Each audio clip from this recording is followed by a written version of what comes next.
So welcome everyone. Thank you so much for joining us this evening. I know it was a close call for those that work sort of 9 to 5 positions. It's starting right at the end of your day, so I appreciate you coming here today. This is our third session in our fourth season of Obliquity workshops. The theme of this year is techne or craft, and we're very excited for the presentation later tonight. I just wanted to start off by giving a little bit of an introduction about Obliquity and then an introduction for Larissa. So as you know, Obliquity is a workshop series and an organization that really seeks to blend the humanities and medicine and to bring up a variety of discussions that integrate the arts and the sciences on a larger scale. So through our workshops and other initiatives, Obliquity strives to introduce discussions surrounding racism, intercultural competency, trauma-informed care, and human rights early in medical training. We encourage our participants and subscribers to reflect on these conversations and see them as calls to action for self-directed learning and relearning. Obliquity respectfully acknowledges that we are located on Treaty 6 territory, a traditional gathering place for diverse Indigenous peoples, including the Cree, Blackfoot, Métis, Nakota Sioux, Iroquois, Dene, Ojibwe, and Inuit peoples. We are incredibly grateful to be able to do our work in this place and to interact with others who also inhabit this land. Without further ado, I would like to introduce our speaker for tonight, Larissa Crawford, and her presentation honoring self, community, and earth through the reimagination of health. Hello, Dansé, bonjour. Thank you so much, Manisha, for the beautiful introduction. I'm excited to be sharing space with y'all that are here, and then those who may be joining in during another time and joining our space. So a quick introduction to myself. Oh, and apparently my daughter. Hello. Needs gloves. Do you know where the gloves are? I know, but where are your gloves? She needs gloves. They're in the upper part of the hangy downy thingy. Close the door, please. So you just saw a 5-year-old, almost 6-year-old version of this baby that you see on the screen, Zaya. So Tansé, Larissa Crawford, Caution, Calgary Weekend, puis permettez d'intinguishing, puis Jamaican. Bonjour, je m'appelle Larissa Crawford. J'ai une ascendance autiste de Pénétinguishing et une ascendance afro-carpathienne de Jamaïque. Je suis à Calgary. Hey, I'm Larissa Crawford. I carry Métis ancestry from Penetanguishene and Afro-Caribbean from ancestry from Jamaica. I am currently residing in Treaty 7 territory, the traditional territory of the Blackfoot Confederacy, the Tsuut'ina and the Stoney Nakoda nations, as well as Métis Nation Homeland Region 3. And this is really important for me to acknowledge because especially in my formative years, this is where I've grown up. I've grown up in rural Alberta. I've grown up in urban Alberta, southern Alberta, northern Alberta. But particularly Treaty 7 territory and the teachings I've received over my life from the original caregivers of these lands, in particular Tsuut'ina Nation and Kainai Blood Reserve, have really informed my understanding of health and relationship to earth, have really shaped those values as being foundational to my existence and to my work. And so that's always really important for me to acknowledge. And also, I spent several years in Toronto studying and working. And so many of my perspectives are also shaped by Métis, especially Métis Nation of Ontario, and Anishinaabe knowledge keepers and elders and from several different nations. So I am a product of many different teachings from across what is currently Canada. And especially in the North, when I've had the opportunity to work and study in Northern contexts, I've really appreciated I've really come to appreciate the diversity of Indigenous knowledge across what is currently Canada, And I really allowed that to inform the way I think about my own relationship to Earth, but then also how we see it reflected in our systems and how we often ignore or fail to acknowledge the diversity of Indigenous peoples, and to include our kin in the North and to include their circumstances and their realities when we're talking about health, when we're talking about barriers to healthcare, when we're talking about relationship to Earth, when we're talking about healthcare amid climate change. So all of this, again, informs what you're going to hear today, and who I am as a person. I'm the founder of Future Ancestor Services. I've been doing anti-racist and Indigenous anti-racist and Indigenous research and policy work for over 14 years.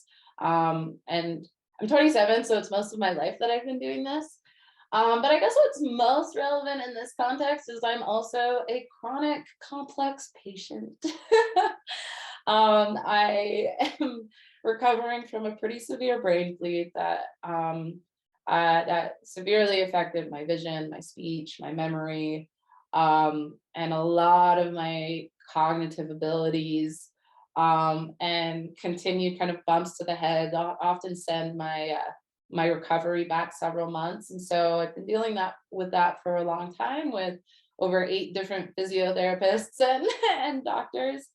And then I also have several chronic pain disabilities, pelvic pain disabilities, endometriosis, chronic pelvic inflammatory disease, pelvic floor dysfunction, and a slew of other ones. So I'm well versed in our healthcare system across what is currently Canada. I think about health a lot, and I work a lot with doctors and medical students and medical schools, because I'm very passionate about supporting this up and coming generation of healthcare practitioners and influencers. And when I say influencers, I'm not necessarily talking about social media influencers, but policy developers and researchers and activists, all of these people that have the opportunity and who are shaping healthcare system as we know it today, for more just and sustainable futures. And so I am really passionate about this work and the field of work that you do with Obliquity. And I'm excited to be here today. I will ask that everyone's cameras are off. And this is part of just an accessibility piece on my end, because one way that my brain bleed has affected my presentation capacities is I definitely get a little distracted, and my attention kind of gets drawn everywhere. But just as a note for online engagement spaces too, Future Ancestor Services, we think a lot about making online engagement spaces more accessible, especially to our neurodivergent kin. And our research has shown when we're looking at virtual spaces and how to make these spaces more accessible, having your cameras off and encouraging people to have their cameras off during online engagements when it's not necessary to have your cameras on, can be a huge accessibility mechanism for a number of different reasons. One, you may feel like you're tired. You could be very tired after a full day of video conferencing. And you may be wondering, like, why am I so tired? Like, I've been sitting here and I've been just even listening, but I feel so exhausted. And it's interesting psychologically what's happening when we're on screen like this. For many of us, our subconscious is going to still be aware that we're being watched. And so we may be holding ourselves, we may be subconsciously monitoring and controlling ourselves because we know our cameras are on and we're being watched. And so that can act as a doubly draining experience to being online. And then secondly, the way that virtual engagements are often set up and this presentation style is set up is often very inaccessible for neurodivergent people. This usually isn't the best way to set up a learning space. And so in order to not make this even more inaccessible, I ask that cameras are off, because that cute cat walking across the screen, or someone stretching or not paying attention, while that may be like a minor inconvenience to neurotypical people, for neurodivergent people, it can be very detracting from their capacity and their accessibility and engaging in the content being presented. So that's just a little tidbit of a number of different reasons why I ask that your cameras are off. So today, here are my intro slides. I guess one point about Future Ancestor Services that I really enjoy. So we are a small team of Black, Indigenous, and racialized young professionals, increasingly so intergenerational, which has been exciting. And we offer professional services across what is currently Canada and internationally to over 350 clients. And we're a small team, we're like 10 people. And we do really cool work, and we do have access to the highest offices of power when we consider that we work with almost every, no, I think at this point, every federal ministry in some capacity. We work with the UN and other different international organizations. We work with an academic institute in almost every province and territory in what is currently Canada. And we do have access to very powerful people. But we do prioritize our commitment to the communities we serve and belong to youth-led organizations, to student-led organizations, to grassroots and activist-led collectives and organizations. And especially in the arts too, actually. About 30% of our contracts are with arts-based clients. And we do this because we acknowledge that in order to make best use of our access to power, we need to remain grounded and committed to the realities, the demands, and the circumstances of the communities we belong to. And then finally, nearly all of us are disabled and or neurodivergent. I think there's only 2 team members that aren't. And because of this, the way that we work and the way that we think about our work is very different than a lot of the spaces that we've had to navigate. And this idea of health and wellness has been incorporated very fundamentally in the way that we work, not just our work outputs, but the way that we work with each other and the way that we work with clients. And that's something that I'm going to be talking about today.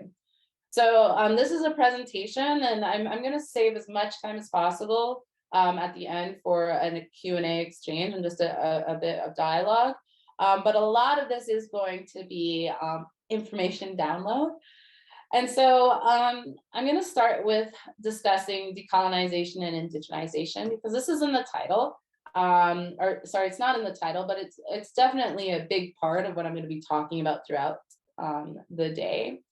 And then I'm going to talk about our worldview in relationship to earth and health. So what is a worldview and what is a relationship to earth and health? And I'm going to talk about it maybe in a way that you haven't thought about it before, maybe that you have. But these are really amazing insights that can truly be transformative in your life and work if you commit to the reflection questions and prompts that I've shared in the slide deck. Then I'm going to talk about the threat of our relationships to Earth. So really acknowledging the way that capitalism and colonialism have shaped how we relate to Earth and the way that we relate to health. And this is really important because when we understand and unpack the harmful impacts of colonization and capitalism on these aspects of our lives, we identify the sites of opportunity and the sites of innovation. And this is what excites me so much about doing this in the healthcare space, is that we can bring innovation past science, past medical developments in the way that we typically think about innovation in health, and move towards an understanding of innovation that encompasses the application of non-settler knowledge and ways of being, traditional and contemporary, into our and applying that to our understanding of earth and health, and acknowledging that as innovation.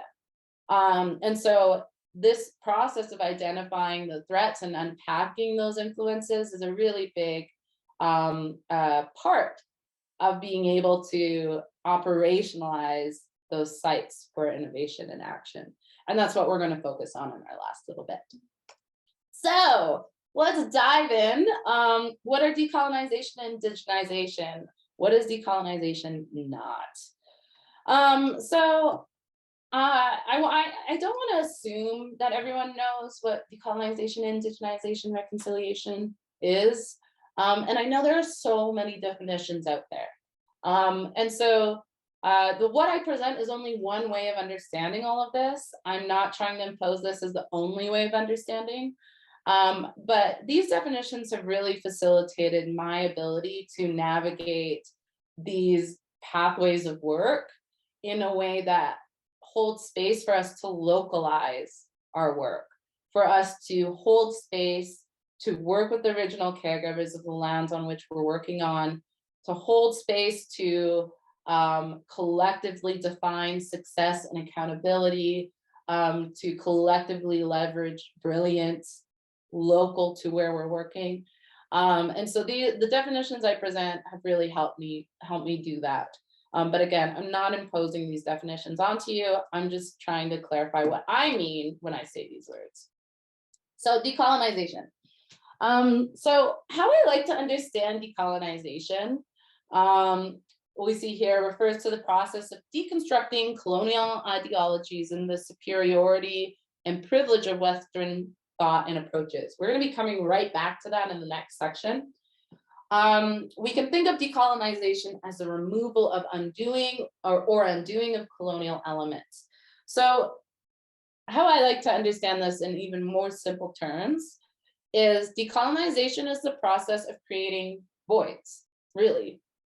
We're seeking to understand the way that colonialism, and in many ways capitalism, have influenced our truths, have influenced our realities, have influenced our institutions, our sectors of work.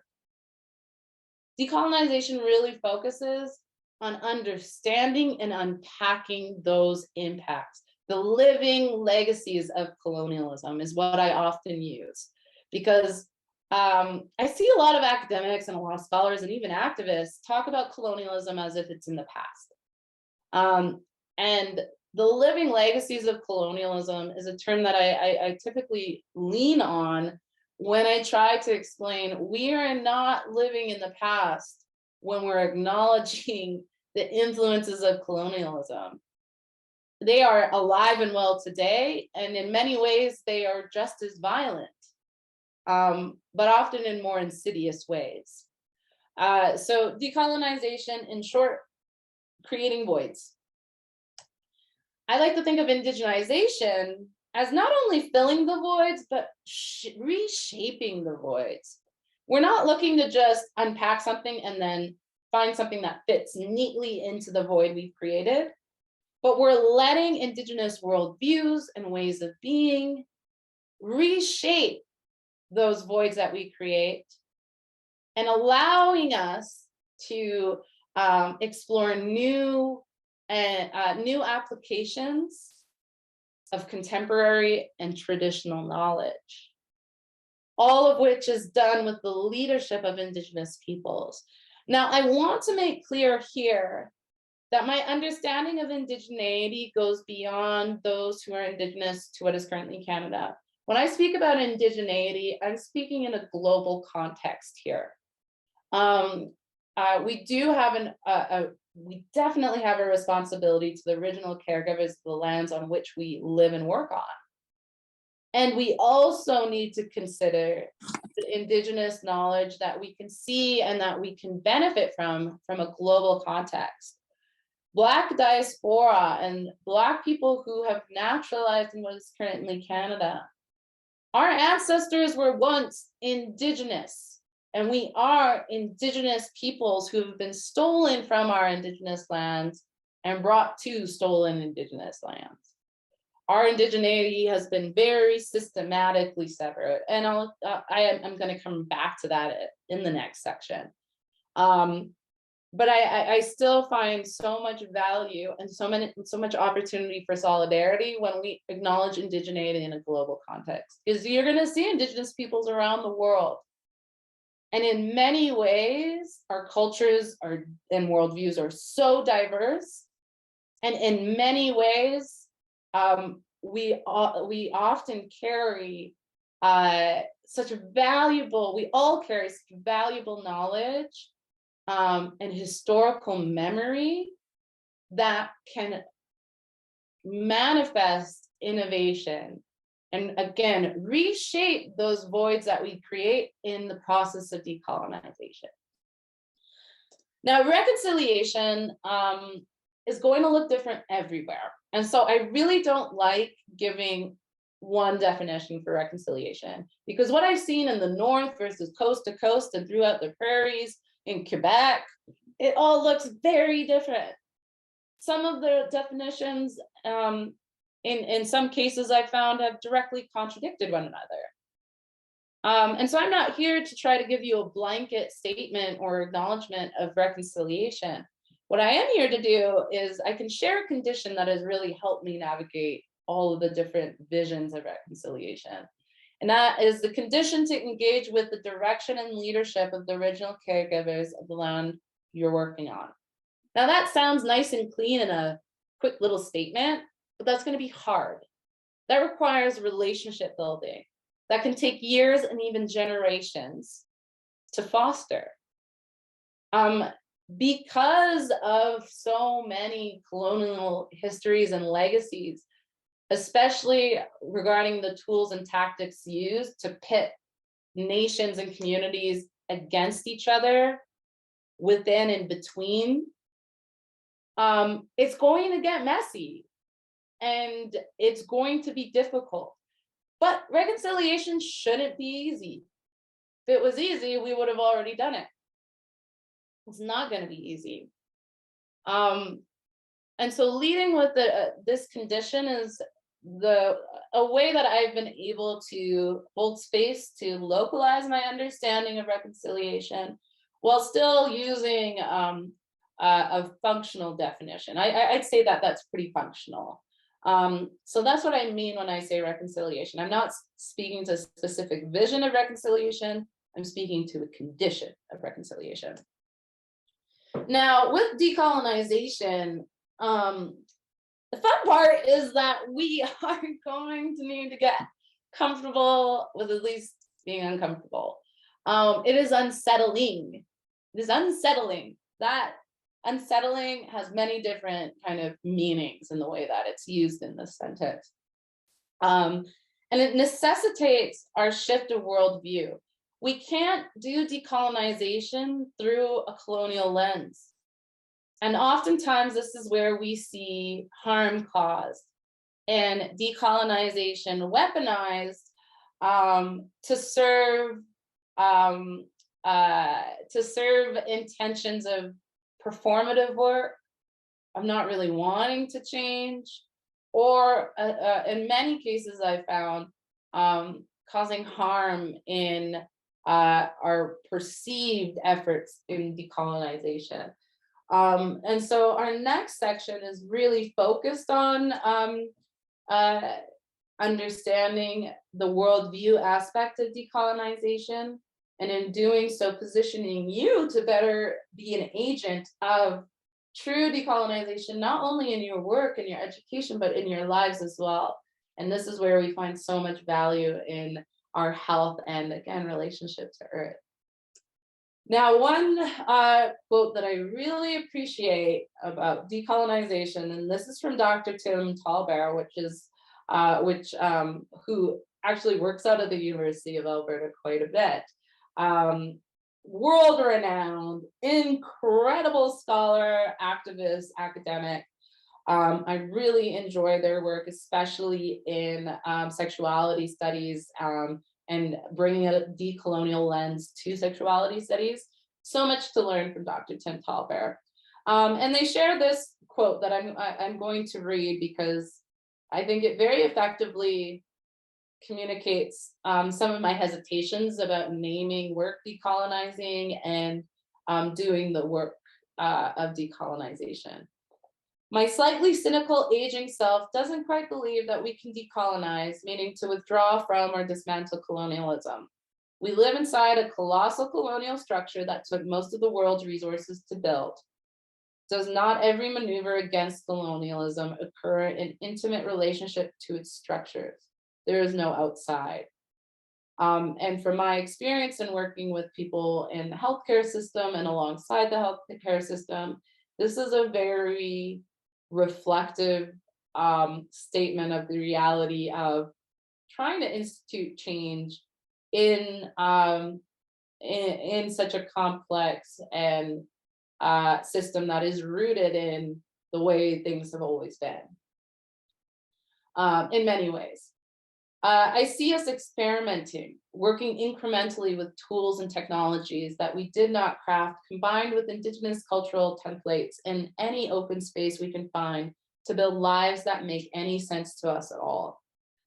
Again, the reason I share this quote is because I don't want to present decolonization as this shiny answer and key to everything wrong. I do want to acknowledge all the limitations that surround our efforts in decolonization, not to discourage us, but to ground our efforts and our understanding of what can be done in our current circumstances. And I think in doing this, we're better able to imagine our futures. And we're better positioned to really identify what we need to change so that several generations from now, this isn't the reality that we see. And so that's why I appreciate this quote. That's why I see and find hope in this quote and in this perspective. And I like to share this because, again, oftentimes decolonization can be positioned as the key to everything wrong, and it's not. And I don't want to promote it as being the ultimate key. But again, decolonization necessitates a shift of worldview, and this is where I found so much value in my personal life and the lives of the people we work with and touch through our work at Future Ancestor Services. And I think that what I can share definitely could support you as you navigate working again within or alongside health services, health care, health research, health policy, whatever interest has brought you to our space today. So worldviews. I love talking about worldviews, because worldviews are the lens through which we see the world. It's the lens through which we define our truths. And yes, I say truths in plural, because as much as we like to think that we are unbiased or objective, we never are, and nothing ever is. And the more, the deeper we have an awareness of this, the better able we are to navigate cross-cultural communication and tension and conflict and harm. Our worldview is shaped by our identities, our lived experiences, our values, the knowledge we've had access to, whether that be in educational institutions or community. And it informs who we are and how we see the world, how we form our truths. One beautiful way that I like to explain worldviews and our consequential relationships, which we're going to be talking about for the rest of the session, is by using this quote from Dr. Robin Wall Kimmerer, who wrote Braiding Sweetgrass. If you haven't already accessed this book or are aware of this book, I highly recommend picking this copy up and at least reading the first couple chapters. You likely will be inspired to finish the book, but especially the first couple chapters really can support you in understanding and broadening your understanding of worldviews and Indigenous approaches to the sciences and where we have space and value in this work.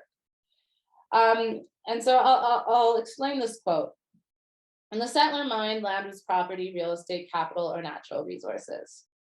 So this is something we're all familiar with. It's enshrined in our policy, it's enshrined in our law, how we think about real estate, how we think about wealth and capital, where we see through a worldview, we shape a relationship to Earth that necessitates an understanding of Earth as being inanimate in many ways, as being something to be taken from. And we often see, and what a settler worldview also often necessitates, is a separation of humans from natural ecosystems, where we see ourselves as being separate from a natural ecosystem. And if you've taken biology courses, oftentimes this is reflected when you see little diagrams of the ecosystems. Oftentimes humans are not included in that diagram. And we understand that nature and wilderness necessitates the exclusion of humans. But what does that do to our relationship to Earth? What does that do to our understanding of our responsibility to the impact we have on natural ecosystems? So we have here a one worldview, and then the consequential relationships to Earth that are shaped through that worldview, where it is true that Earth is and land is property. It is true that we are to extract our natural resources and profit from it. It is true that land is capital and wealth. Now we have another worldview. But to our people, it was everything: identity, the connection to our ancestors, the home of our non-human kinfolk, our pharmacy, our library, the source of all that sustained us. So here we have another worldview that focuses on relation and being in relation, that reflects an understanding of humans being brought into our diagrams of natural ecosystems. And by doing so, by positioning us in relation to our natural world, we automatically, and we necessitate an understanding and a priority placed on our awareness of our impact within the ecosystem. We aren't separate or above it, we are within it. We see land and Earth as an extension of self, as a space where we connect with our non-human kinfolk. It is our library, our economy, our healthcare system, our library, our language. Now, when we look through that other worldview, we see a relationship to Earth, again, that regards Earth as being in relationship with humans. We see Earth as being alive with innate rights in being relationship with Earth. And that is considered true. Now, what ends up happening, and where we often see harm caused, is when one worldview and those consequential relationships are positioned as the only true, unbiased worldview, the only legitimate one. And everyone else, all of these non-settler worldviews, are considered too biased, too spiritual, or at best nice to have, but needs to be validated through Western science and settler worldview in order to be valid. We're going to talk about that throughout our next section, actually. Or our last section, I think. Worldview and consequential relationships. Again, what we see in our worldview shapes our truths. And many of us are ignorant to it because it is such a naturalized process. Yeah, it's true that land is capital, land is real estate. Yeah, it's true, land is our economy, earth is our pharmacy and our medical system. It's naturalized, it's true to us. And it is a skill to be aware of our worldview and to communicate it and how it shapes our consequential relationships.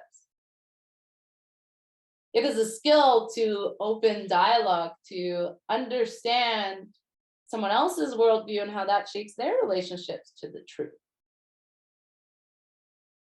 And so through critical self-reflection, through historical education, through dialogue, we can build this skill. But I want to acknowledge it as a skill. And when we acknowledge something as a skill, we can acknowledge that we may not naturally be great at it. We can acknowledge that's not a skill I have. We can also acknowledge there's something I can do about that. I can acknowledge that I can make a commitment to deepening my understanding of my worldview, to talking about it, and to opening space where others can exchange in that knowledge. I acknowledge that I can build my capacity and practice this skill so that I am good at it. So I do have that skill. That's what I love about this kind of worldview work. Now, when I think about my own worldview, when I think about especially my relationship to health and how I understand my relationship to health and how I understand valuable use of time, really. I look back to my earliest experiences. So when I was in university, I did a full year exchange to Istanbul in my second year of university. So I lived there for a year and a bit. And I took international development studies and communication studies. I did a double honors major, Bachelor of Arts in those two programs at York University over a 5-year term.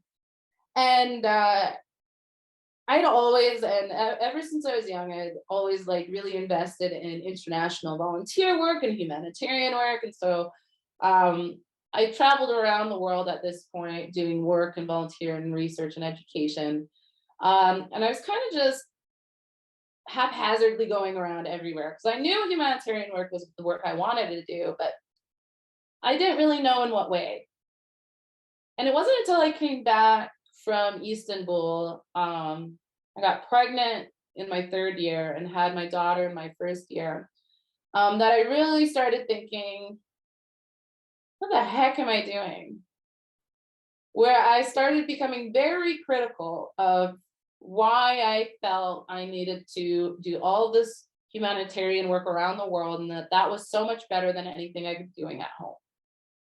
And in this critical self-reflection and analysis of why I was making the choices I was, I started with the support of mentors and with the opportunities that presented in my studies and the kind of papers I could research and write. I started exploring the people I belong to in a way that I hadn't before. I started examining, okay, what do I really care about? What has been consistent throughout my entire life? And what had been consistent throughout my entire life had been my relationship to Earth. I grew up very poor. I grew up in a trailer park. We relied on food banks. My a single mom had 3 jobs and 3 kids, all within 3 years. And a lot of my time was spent outside. I never went to kindergarten. I went straight to grade 1. So my entire life before then had been in nature, had been playing in the bush, had been spending time on the land and with our Kainai family and friends. I grew up with a very strong connection to earth in many ways. And as I got older and as I became more conscious that it is not desirable to be Indigenous, and getting those messages from my peers in the media and the kind of education I was getting, time spent outside and time spent with earth increasingly became a part of my understanding of where I could be my full self and honor my full self. And increasingly so as I was getting older, and acknowledging that the stress of studying and doing all this work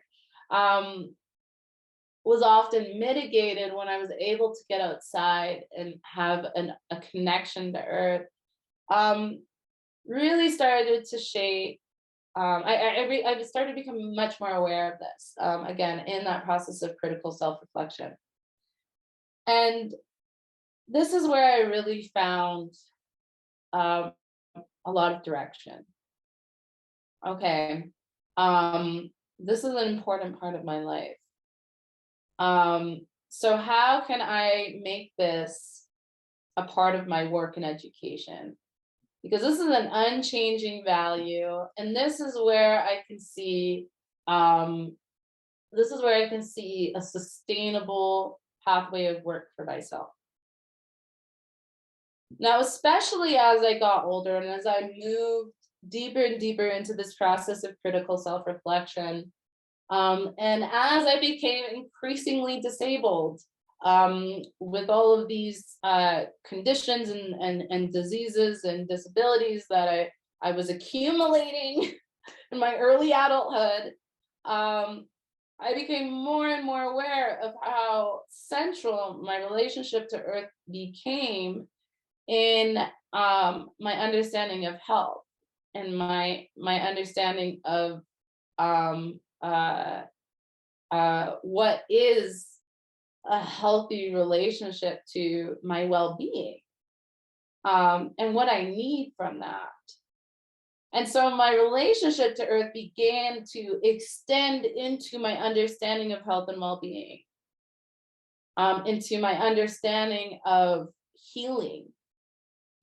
And so I did start spending more time outside. I scheduled time to be outside and to honor my relationship to earth.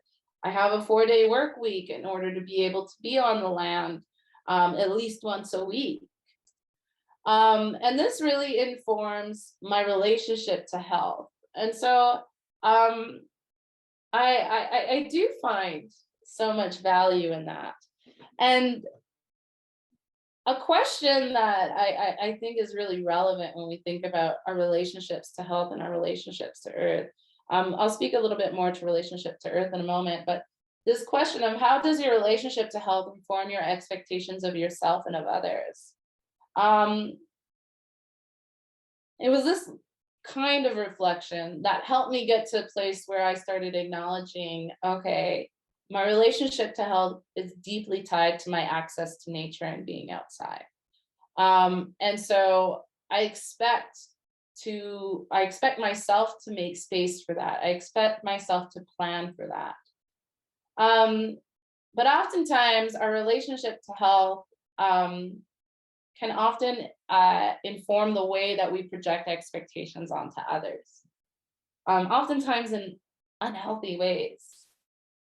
If we don't understand being outside and being in nature as being a valuable source of health and healthy way of living, then we may project that onto other people by saying, that's not a valuable use of your time to be outside. What does that have to do with your health? So being aware of this for ourselves and our relationship to health is a really kind of exciting way to be the agent of change, to be that agent of catalyzing open dialogue about health and about our expectations of others and ourselves. And this idea of relationships is really relevant to how we understand worldviews, and how we understand and are aware of how our worldviews shape our lives. And this goes beyond our individual experiences. In an organizational context, in a group context, this is also really relevant. We can think about our relationship to health, our relationship to earth in an organizational context. What does it mean to have a healthy relationship to earth? What does it mean to hold space for people to have a relationship to health that is honored and that is responsive to their needs? At Future Ancestor Services, we ask this question, and specifically, how do you create space to honor diverse relationships to earth in your work? When we ask this, this is where we found so many sites for innovation. For example, seasonal work cycle. When we asked this, we came to a conversation where we identified as disabled people, as neurodivergent people, as a team where almost everyone is affected by clinical depression and or anxiety. The ways that the seasons and natural world changes throughout the year has an effect on our bodies and on our lives. And so what happens when we think about our relationship to earth and in that intersection of health and well-being, and how do we hold space to acknowledge that in our work? This led to a seasonal work cycle where we acknowledge none of our ancestors existed like this, where we worked the same way all year round, with the same energy all year round. Our ancestors did different kinds of work depending on the season, depending on the way that earth was changing, resting, rejuvenated. And so when we thought about that in the application of our organization, we dove into these questions of, okay, and what are our needs, especially our health needs, in the different seasons and in the way that is experienced across what is currently Canada? We started asking this question. And we identified, okay, in the fall and in the spring, we typically have a lot more energy and we feel invigorated to do the work in these transitional seasons. But when it comes to winter and summer, we recognize we are in need of rest from these busy, high energy seasons. We acknowledge that we need more time for reflection after these busy times. And so when we ask, okay, now how do we need to shape our work in alignment with these health needs and the ways that our health is connected to our relationship to earth? And we developed a really cool and innovative work cycle based on these understandings. And so much can change when we become more aware of our worldviews and those consequential relationships. In the context of this presentation and session and the work that you do with Obliquity, we also, I'm focusing more on relationships to health and earth, but this can extend to our relationship to money, our relationship to each other, to leadership, to our communities. It can extend to so many different spaces. But I have found that the most transformational have definitely been and started with these conversations of health and earth. Now, in what ways do capitalism and colonialism shape our relationship to earth and health? This is really getting into the threat of our relationships to health. So let me go back to a quote from Robin Wall Kimmerer. Whether it was their homeland or the new land forced upon them, land held in common gave people strength. It gave them something to fight for. And so, in the eyes of the federal government, that belief was a threat. So historically, we have not all had equal opportunity to honor our relationship to health and well-being. to honor our relationship to Earth. Because for some of us, our relationship to Earth has been a direct threat to the state, to dominant culture. And I'm not just talking about people indigenous to Canada. This also applies to indigenous people who were stolen during this transatlantic slave trade and brought here to stolen indigenous lands. Let me read this excerpt. This is quite fascinating. The rural enslaved population of the antebellum South had an intimate and cooperative relationship with the natural world, one that enabled them to develop critical skills and maximize their chances of successfully escaping slavery permanently. Further, the Southern plantation owners had increasingly removed themselves from the land. This is very reflective of settlers who came to what is currently Canada, and who did increasingly remove themselves from their connection to land, and had a much more remote relationship with the natural world, a factor that made it more difficult for them to control their slave labor and to find fugitives once they had escaped. So here we see again the threat of Indigenous relationships to Earth is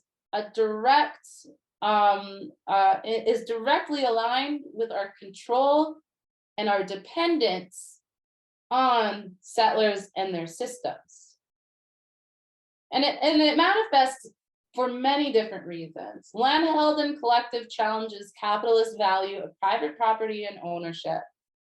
And so if we are to acknowledge that we are in relationship with land, that it has innate rights, inherent rights, and the movement of the legal rights of nature is absolutely fascinating. It's my favorite aspect of law and legal development. But acknowledging that Earth is living and has rights, the way we acknowledge a company has rights, is a direct threat to our ability to extract and exploit her resources.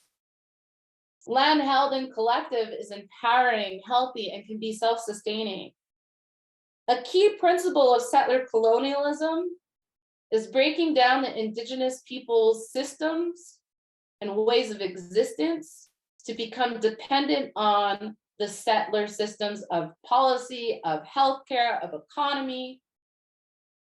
And so holding land in collective and regarding Earth as being our healthcare system and a source of our healthcare, as being our economy and our relationship to language and our ancestors, this is a threat. This is an indirect contradiction to the settler colonial project and what is necessitated in order to truly be a settler colonial state.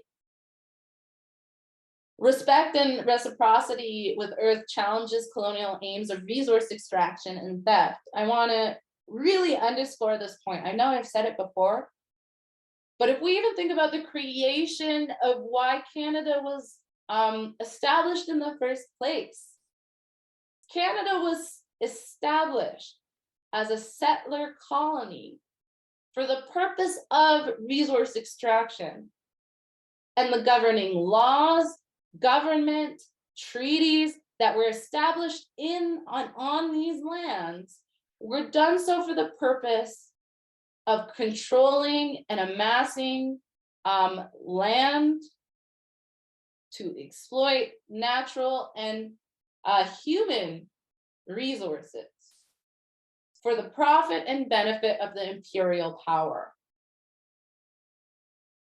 The colonial project didn't just end.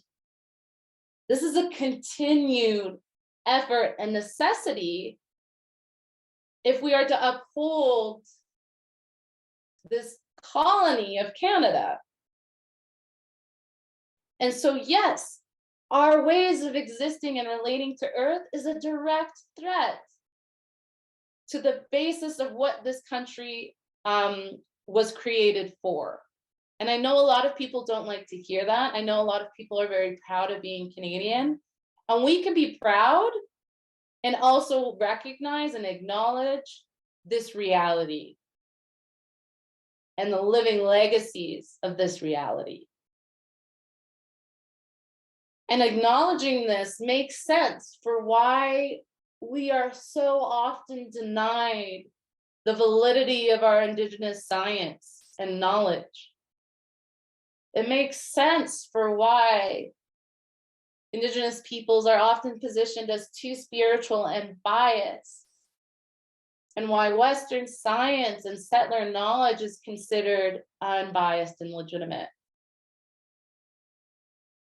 This makes sense when we consider our colonial context. Now, how did these barriers manifest? The absence of intergenerational teachings of and from the natural world, loss of cultural identity, history, and language. Again, increasing our dependency on settler systems of economy and healthcare. And understanding that we don't belong in the outdoors, reinforced by racism and racial profiling while outdoors. So again, we can't honor our relationship to Earth in the same ways that many settlers can. Because we experience so much racism, because we experience so much alienation, when we do attempt to honor that relationship to land, then the geographic barriers to accessing natural spaces, including the absence of green spaces in predominantly non-white communities. So even accessing and getting to these natural spaces statistically reflects barriers based on predominant demographics in different communities, especially when we look at urban centers and urban city planning, and who has most access to public transit, and who has more green spaces in their communities. This is all reflected in data that I'll share at the end of this slide deck.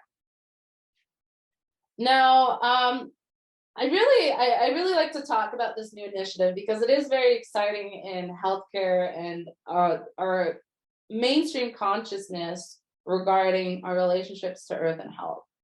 So the PARCS, P-A-R-X, is an initiative of the BC Parks Foundation, and it's very innovative in terms of Western acknowledgement of our relationship with the natural world. And it's had an amazing success in what is currently Canada, with over 10,000 healthcare practitioners being enrolled in this program and being able to prescribe national park passes to people in order to access nature and the statistical and evidence-based health benefits to spending time outside. Several of my team members worked on this project and worked in the development of this initiative. Some collective kind of considerations that we've had, though, on the way that this program has been rolled out and developed, and you can access way more information, and the website has amazing kind of resources, like the Why Nature page. You can open a bubble and it brings you to all the evidence and research behind these pretty broad statements. So it is a very useful resource. But I want for us to be critical of this amazing resource as well, because it is a partial win. You will see and notice that on the website and in the research, there is a devastating absence of Indigenous knowledge and acknowledgement of the validity of knowledge that has been actively and violently denied to Indigenous peoples. We've known the health benefits of nature and being in nature for time immemorial. And for decades, the Canadian healthcare system and different appendages of the Canadian government have actively severed our ability to honor those relationships to Earth and to benefit from the natural health benefits that come from being with Earth. And not acknowledging this erases that knowledge. By not acknowledging this, we're positioning this Western science as being new and innovative, something that no one's ever thought about before. And in doing so, we're erasing, again, for time immemorial, knowledge and historical memory that has been so violently denied to our peoples. And this has happened to Indigenous peoples around the world. Again, I'm not just talking about what is currently Canada. This also, you will also notice an absence of an acknowledgement of barriers to accessing these natural parks. Oftentimes, this necessitates access to a car or to often pricey public transit.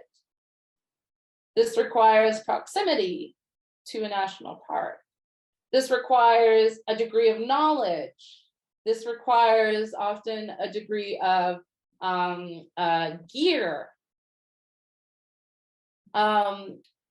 We fail to acknowledge, again, the racism and barriers that we experience when being outdoors, the racial profiling. Again, I'm not just pulling this out of the sky. This is statistically, these are statistical barriers. These are evidence-based barriers that are included in many of the sources at the end of this presentation. But there's no acknowledgement of this. And so, yes, these passes are being prescribed and they are removing a degree of the financial barrier, but they are not being done in the context of the other barriers that we experience outside of that immediate financial barrier. And there's no acknowledgement of this. And as a last point, again, what you will notice as you navigate this work in this website is that there is a failure to acknowledge the stolen lands and very violent realities through which these national parks were created. And that's a topic for another session. But it's not hard to find. Actually, to a degree, it is difficult to access the very violent history of how our national parks have been created and who was removed and why. And a lot of that has come from that worldview aspect and the consequential relationships of seeing humans as separate from a natural ecosystem instead of being with a natural ecosystem. That worldview is reflected in a lot of policies that were used to remove Indigenous peoples from their traditional lands and territories. And there's no acknowledgement of that. There's an erasure of that history. And so again, we see an amazing initiative. But we also want to acknowledge the many different ways we are not able to honor our relationships to health and earth equally. And to erase that history and those realities is to perpetuate further harm that we experience within and alongside our healthcare systems. Now, I want to talk about our relationship to time. And we're going to start wrapping up here. And I'm going to start transitioning to our last section after this. But our relationship to time is very relevant to our relationship to health and earth. And is very relevant to how we navigate and work alongside, again, the healthcare system. and our ideas of health in society. And this will make sense in a few slides, just bear with me here. Our relationship to time, we all have one, and again, it's all shaped through our worldviews. And you may not have thought about a relationship to time. We're taught to think that our relationships to time are universal, and that our understanding of productivity, it's just the way things are. Urgency culture, that's just the way things are. But it's actually a very interesting and racist history of how we've gotten to the way things are. And it's some of my favorite history to dive into, and some of the most applicable to the way I exist now and the way that I encourage my team and how we do our work. So by beginning of the 19th century, we see a wide cross-section of British society increasingly aligning true religion and civilization with the accurate measurement of time and the profitable use of time. And it's important to acknowledge that during this time, as these correlations are becoming more and more prevalent, and again, an understanding of true religion, an understanding of civilization, is aligned with the Age of Enlightenment. And this increasing effort to establish colonies and to leverage the transatlantic slave trade to bring indigenous peoples to exploit these indigenous lands. And so during this time, there's a contradiction, an ideological contradiction defining the era. We're seeing revolutions take place. We see writing and globally recognized bodies of work emerging from the Age of Enlightenment. We see the values of liberty and human freedom and equality embraced by the church, embraced by revolutionary leaders. We also see this industrialization starting to take place. We see the beginnings and the development of global capitalism as a defining economy structure.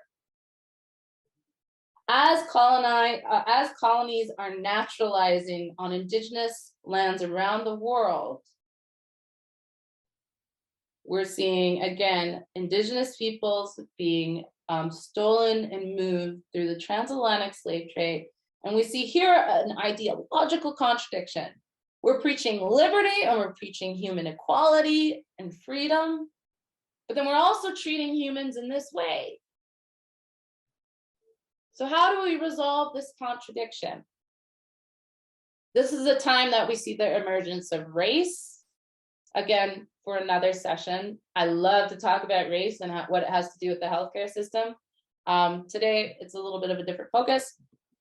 But we see time starting to be used as an ideological resolution to this contradiction.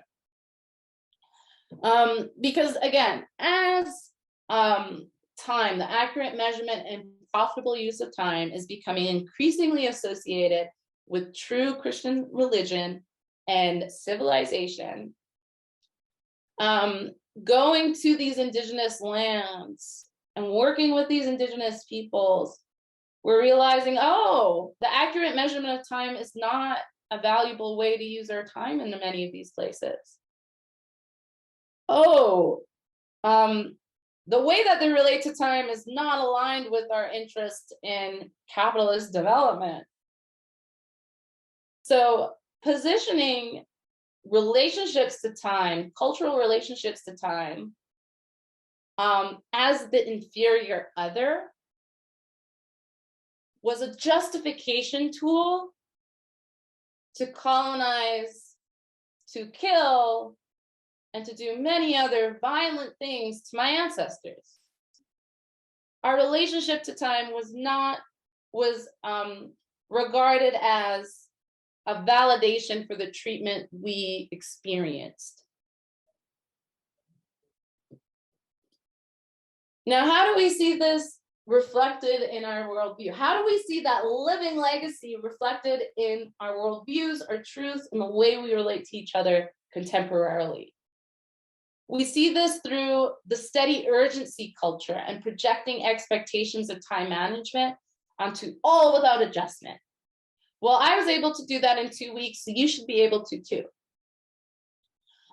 This deadline needs to be reached by this deadline because we need to make as much money as possible, and you need to track your hours to the minute because we prioritize an accurate measurement of time. Time for rest, being on the land, health-related activities like going to your doctors are not prioritized as a valuable or productive use of your time. And I'm sure many of us can see how this is reflected in different aspects of our lives. And it's challenging to think of, well, what do I understand as productivity? Why do I feel so guilty for resting? Oftentimes, this is the ingrained reality that we have in terms of we always need to be productive. And productivity is associated with oftentimes the value that we bring and give within a capitalist system and through capitalist labor. But it can also be, for example, sometimes I really had to assess, for example, my relationship to health and time. And oftentimes when I would find myself not doing anything, I would force myself to go work out, even if I wasn't feeling well or I hadn't sat that day. And I still do that. I arguably did that today because I'm being productive and I need to be productive. It wasn't coming from a place of, this is best for me right now. It was coming from a place of, I need to fill my time with as much productivity as possible to feel like I've accomplished something in this day. That's how we see this legacy of colonization and capitalism informing our very subconscious realities and truths. Time needed for emotional recovery from racism and discrimination is not regarded as valuable or productive or healthy. It's not regarded as a health-related activity, but has very real impacts on our health.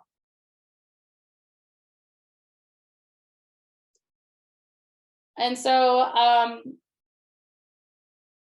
when we got back to the parks initiative, and I do really like this way that they talk about a valuable use of time and the way that they're positioning a valuable use of time. For those who want an evidence-based approach to rethinking what is productivity and what is a valuable use of time, the Parks Initiative does a beautiful job of challenging what we regard as health-related activities, what we regard as a valuable use of our time. And they talk about time throughout their research documents, which I find very, very radical, arguably radical in the healthcare spaces and the way we think about health. In terms of what could be done to improve or make this ultimately more effective, really, is to expand this acknowledgement of why nature has not been regarded in Western health practices as a valuable use of time or treatment. So this could be a site of development and expansion of the way that we think about time. So do when we say mommy, we're gonna be ready. Okay. Acknowledgement that Indigenous peoples have for time immemorial prioritized their relationship to Earth as an important factor of human health. Acknowledgement that the passes are giving access to stolen Indigenous land and that there are responsibilities attached to accessing this land. there are responsibilities attached to getting a national park. And I hope that like when you see these, what I try to do is make these as applicable as possible to perhaps some of the work that you do, especially again, within and alongside our healthcare systems. Because these acknowledgements can be very relevant to a lot of your different kinds of work and projects. And so I hope like I present the park system. I have provided a pretty critical analysis of the system. I respect to a very high degree many of the people that led this initiative. I personally know several of them and have worked with them, have spoken on panels with them. And many of them know that these are some of my critical reflections of this initiative. But what I love to do is to see this is progress. This is how we can move forward in making this progress more ethical, more just, and more effective. And I hope these learnings can be applied in any degree of your life. And that I truly believe that this is applicable beyond the parks project. Now, finally, this is just giving some language to what I've talked about already today, is how can we use relational success criteria to reorient our relationships, especially to health and earth. Again, we're acknowledging decolonization as a site for innovation, and a site for effective, more just, more sustainable pathways forward. And a site to really assess what we're working towards. And so this final section, let me just talk about success briefly, because this is very relevant to how we relate to health and earth. So success in many Western institutions, and even the way that you may think of success, is very aligned with our grades, the number of people who enroll in different stuff, the profit or funds raised, social media following. Now, these are valid, but these are more appropriately positioned as indicators of success, not necessarily the success itself. These are a means to success, a means that we can evaluate our achievement of success. But they're often positioned as a success itself. And that's really hard not to do in our education system. Your grades are a reflection of your success in terms of how our public education institutions are set up right now. But if we were to think relationally, it is one indicator of success, but is not necessarily the success itself. When we position the tools or the indicators of success itself, we aren't capturing so many other aspects of our idea of success. For example, okay, we raised X amount of money to donate. And if we say the number of money, that money is our understanding of success. And when we achieve that, we've been successful. When we limit our understanding of success to an indicator, we open a whole whack of opportunity for harm and gaps of analysis. Okay, we raised that amount of money, but we lost all of our Indigenous staff in the process. And I'm not exaggerating. Many of our clients come to us after having experienced something like that. Okay, we raised X amount of money and we're giving it to this organization, but we're going to have a problem when they say that they're operating on a stolen Indigenous land. Again, this is not an exaggeration. We often see this kind of relationship emerge when a foundation or a granting organization gives donation money to a nonprofit, to a collective. Furthermore, when we limit our understanding of success to the indicators of success, and as defined by a small group of people who often share in post-secondary education, who often share in perhaps a settler worldview, we limit our understanding of success and our pathways to success, our pathways to valuable experience and qualifications. And this can be harmful, very harmful. When we use and frame our understanding of success relationally, like we've talked about throughout this entire time, relationship to time, relationship to earth, relationship to health. What does it look like to have a healthy relationship to time? What does it look like to have a healthy and ethical relationship to work? Asking this for ourselves, and then asking this for our organizations. This is where we're starting to create indicators of success and our understanding of success that more holistically acknowledges our experiences, our ecosystems, our realities. And again, sites for innovation. Because when we ask, what do we want our relationship to Earth to be at the organization? I explained that, how we came to a seasonal work cycle. Came from asking this question and defining success relationally. We want a relationship to Earth as an organization where we honor the ways that the changing seasons influence our health and our bodies. That's how we understand success at the organization. We can identify all the projects and all the policies and all the ways we want to achieve that, but we're defining success. This is an approach that we use at Future Ancestor Services, but to make this more practical, I've included some reflection questions. I've included some ways that we can explore our own worldviews in those consequential relationships.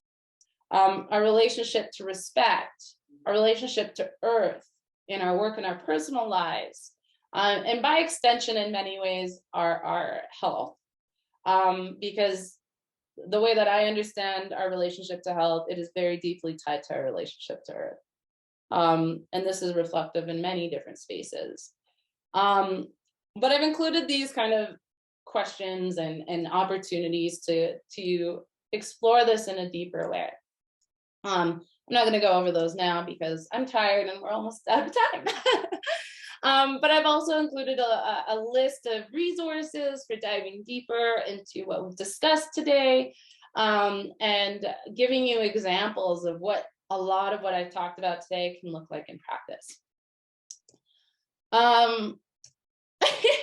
I know that was so much information, but I hope it was valuable. I hope that some of what I've talked about today is reflective of kind of why you may have came to the space, maybe why you didn't, but you're enjoying what you left with anyways. And I know we're at time, so maybe I'll pass it off to Manisha, but I will stay for a couple extra minutes. If you do have any immediate questions about what we've talked about today, and if you would like to share anything from your end, or some of the ways that you see this as directly applicable. So we do still have a couple minutes. So maybe I'll invite everyone to, if you're willing and able to do so, you're welcome to turn on your camera. And I will hold space for maybe some questions or dialogue. But I won't be offended if you also take the evening now to yourself. But again, I'll stay on for some questions and dialogue if you are interested. I'm also comfortable with silence, so I can stay here in silence for the next couple minutes if you want.